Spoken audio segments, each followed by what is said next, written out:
على سلام مني يا قميصي للعراق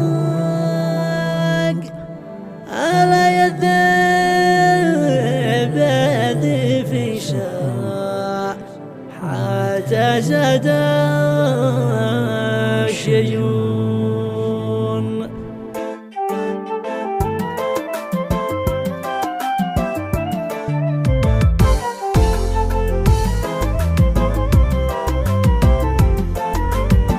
سلام مني يا قميصي للعراق يدي بذي في سرحته زاد الشجون. صدى وشايف لاجل طاعتنا سباك الحمد لله جو على حسب الظروف. يا احمد حسين من يكثر الهرج امتحاك يسل مقامه بين حمران العيون. والثمر ينجح فوق عوده والورق والمال يزرع وقت صبات الوزون. قد كنت في راحة ونعمة في طبلك والأنوى فالطح في حسينات الصحون. وللغرابيلات كنت تسرح شغلك مسكين ذي قد نام غبناه بالغبون. شغله دنيه مثل ما شغل السرق كل ذكره صاحبه لا شي زبون. والحمد لله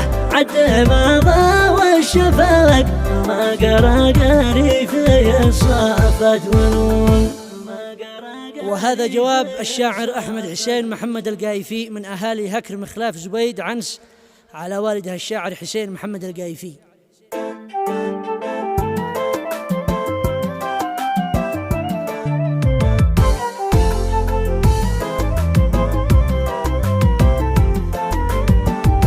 مرحبا وزن سماره والملاك يا حيد شامخ معتالي فوق الحصون. يا رزح ظهري وقت ضيقات الحلاك يا نور دربي يا نظر وسط العيون.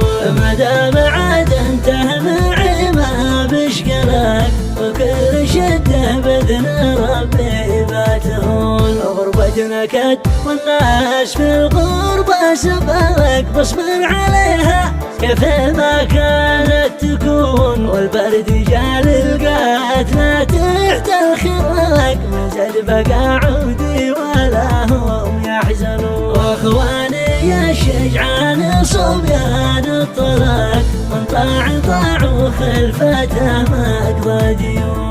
ما قلت صادق باتباع الحق حالك واحنا تطمن ما نخيب للظنون. ونصحب الامان في الصحبة صدق ولا نساير غير من هم طيبون. والحرج العوج قطع ما فمنا طلق ولا اقطف الا زهر من رؤوس الغصون. فلا تصدق قول كم من مرتزلك يحرشوا بين السواعد والمتون.